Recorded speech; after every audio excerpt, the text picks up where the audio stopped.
వార్తదేరా తింగరోడా అంటే నాకు క్లాస్కు టైం అవుతుంది అయిపోయినాక తెస్తా అన్నాడు మన రాజేషు. మరి అసలు ఆ క్లాస్ ఏందో దాని కథ ఏందో చూద్దాం పాండ్రి. Welcome to everyone.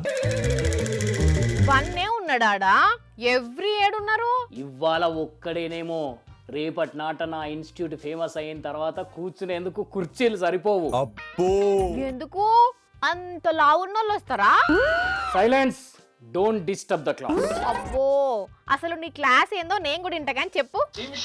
ఇవాళ మనం ఒక మనిషి ఇంకో మనిషిని ఎలా ఇంప్రెస్ చేయొచ్చు అనే దాని గురించి తెలుసుకుందాం. ఓకే, అన్ని నోట్ చేసుకోండి. 100 నోటా 500 నోటా సార్? కరెన్సీ నోట్ కాదు, కంటెంట్ నోట్ చేసుకో. చెప్పండి. ఒక మనిషి అటెన్షన్ మనం గ్రాప్ చేయాలంటే నడక చాలా ఇంపార్టెంట్. ఆ నడక అనేది టీవీగా ఉండాలి. టీవీ ఆన్ చేసి నడవాలా లేకపోతే ఆఫ్ చేసి నడవాలా సార్? టీవీ అంటే మీ ఇంట్లో టీవీ కాదయ్యా, నీ ఒంట్లో టీవీ.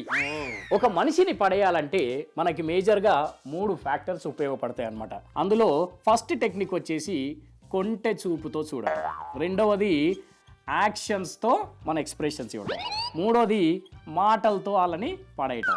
ఏది తిరకాసు, ఒక్కసారి కొంటె చూపుతో చూడు.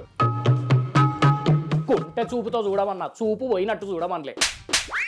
ఇకపోతే యాక్షన్స్లో మన ఎమోషన్స్ని కంట్రోల్ చేసుకోవడం అనేది చాలా ఇంపార్టెంట్ అనమాట. ఇప్పుడు ఫర్ ఎగ్జాంపుల్ కోపం వచ్చిందనుకో, తిరకాసు ఒకసారి కోపంగా ఫేస్ పెట్టి చెప్తా. ఏం పండు కోతి లెక్కనున్నావురా? కోపంగా చూడమన్నా, కోతిలాగా కాదు. ఈయన అవతలను పడేయడానికి క్లాస్లోకే, మరి ఆయనే పడాలంటే? ఆయనను పడేసే పని లేదు, ఆయన ఉత్తగా నడుస్తూనే సొలిగి పడతాడు సార్. జోకినబ్బా. ఎన్ని కిలోలు ఉన్నాను సార్? సరిపోయింది పో ఇద్దరికి. అసలు ఈ క్లాస్ లో గోలేంది ఇప్పుడు? ఒక మనిషి అవతల మనిషిని ఇంప్రెస్ చేయడానికి మస్తు కష్టపడుతున్నారట జనాలు.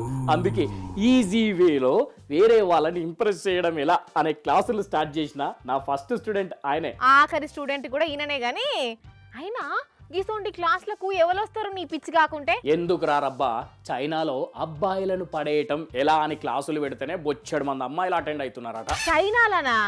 ఏది జౌయువాన్ గురించేనా నువ్వు చెప్పేది? అబ్బాయిలను పడేయటం ఎలా, భార్యలు భర్తలను కొంగున కట్టుకొని తిరగడం ఎలా అనే ముచ్చట్ల మీద ఆన్లైన్లో ట్రైనింగ్ ఇస్తుందట కదా. అట్లా ఆన్లైన్ క్లాసులు చెప్పి ఆమె 32 కోట్లు సంపాదించిందట. అట్లాంటప్పుడు కనీసం నేను 1 కోటన్నా సంపాదించలేకపోతున్నా. అందుకే ఈ క్లాసులు స్టార్ట్ చేసి. అవన్నీ మన కాడ వర్కౌట్ అయ్యే పనులు కావు. ఎందుకు కావబ్బా, నేనేమన్నా ఆమె లెక్క ఒక్కొక్కరి దగ్గర 1,00,000 యువాన్లు గదే 10 లక్షలు వసూలు చేస్తున్నాను. ఏదో చిన్న మొత్తంలో తీసుకుంటా అంతే. అయినా కూడా ఈ క్లాస్లకి ఎవరు వస్తారు? నేనేమో ఆమె లెక్క అబ్బాయిలను పడేయడం ఎలా అనే క్లాసులు తీసుకుంటలేను కదా. ఎవరినైనా ఇంప్రెస్ చేయడం ఎలా అనే క్లాసులు తీసుకుంటున్నా అంతే.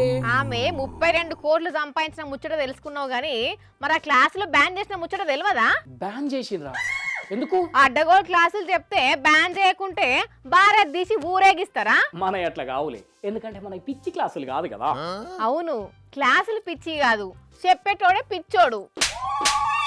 మరి లేకుంటేంది, నీకే ఎవరితోటి ఎట్లా మాట్లాడనో చక్కగా తెలియదు, నీ ముఖానికి నువ్వు క్లాసులు చెప్తావా? ఆ తిరకాసు తెలివి తక్కువడు కాబట్టి నీ క్లాసులో కూర్చున్నాడు. ఎంత కట్టించుకున్నాడు నీ కాడ మనోడు? డబ్బులేం తీసుకోలేదమ్మా, చాయ్ సమోసా ఇప్పిస్తానంటే ఒప్పుకో. ఇట్లయితే కోటి సంపాదించడు కాదు, కోటిలా అడక్క తినాలి.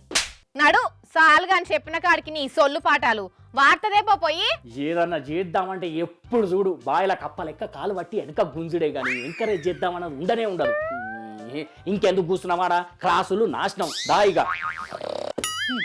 కానీ ఒక్కొక్కరు తెలివి చూడుండ్రుల్లా జనాలను బకరాలను చేసి ఎట్లా సంపాదించాలో గట్లా సంపాదిస్తున్నారు. మరి లేకుంటే మొగోళ్ళను పడేసే ట్రిక్కులు నేర్పి 32 కోట్లు సంపాదించుడేందుల్లా.